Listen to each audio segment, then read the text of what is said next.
ideally within minutes or even better within seconds, because they're not going to keep paying you that money if you fuck around and waste their time. Number 6, never leave your client hanging.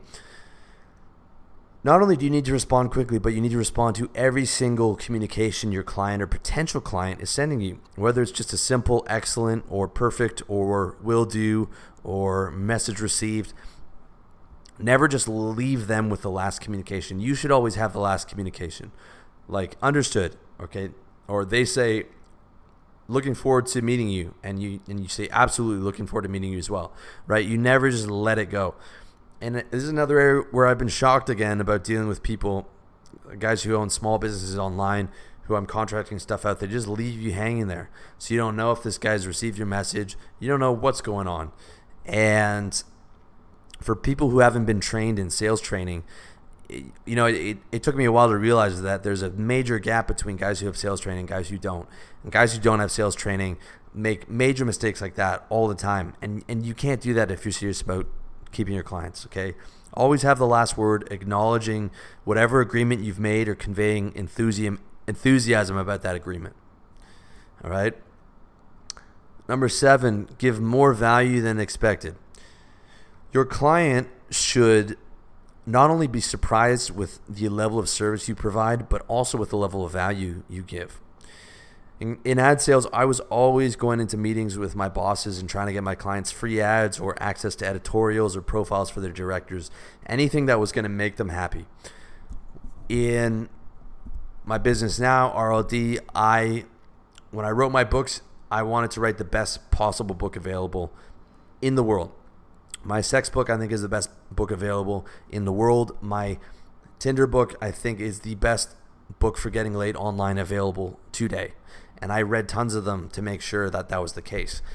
I want guys to go in buying an ebook thinking like, okay, this sounds good, and to finish it being blown away like, fuck, that was good. Like, that was an amazing ebook. And the bar isn't that high for ebooks. And I want to take the bar and I want to smash it, and I want the guy to think, man, that was worth well more than what I paid for it. That's what I want. I want to give more value than expected. I want to give a ton of value away for free on my site. I want guys to be surprised and impressed every time they get something. The last thing you want to do is give less value than is expected, because how are you going to keep a client when you give him less value than he wants, or when he's disappointed? You can't. He's not going to buy from you again, and he's going to tell people you're shit. And then how are you going to build a business around that, right? If you want to be serious in business, you got to be pro from the get-go. You want to be the best at what you do, and your product should be the best in your industry. If it's not, make another product or do it again or do it better. There's no reason why, if you own your own business, you shouldn't be putting out the absolute best products in the industry. Number 8, build a relationship. Okay, if you want to keep a client, it really helps when they like you. Many times their boss might want to switch providers, but when you have a relationship, they will advocate for you, even if you're a more expensive company. They'll be like, no, Will's great, or John's great, or whoever it is, and he's been taking good care of us, and he's been getting us these free editorials, and okay, the other company's a bit cheaper, but these guys really take care of us, and anytime I have a problem, I can call Will, and he handles it. It goes a long way to have someone like you. It also means that if they get fired or they quit or they go to another company, you stay in touch, you give them a call at the new company, and they will you'll be able to get their business at the new company, right? It really goes a long way.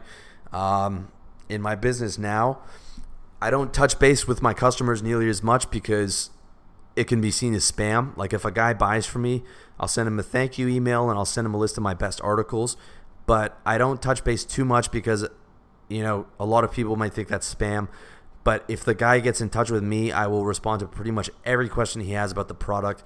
Even if I've had guys with 7 or 8 emails on a $25 ebook, I respond to all of them because I want that guy saying Will's the best. Will takes care of his clients.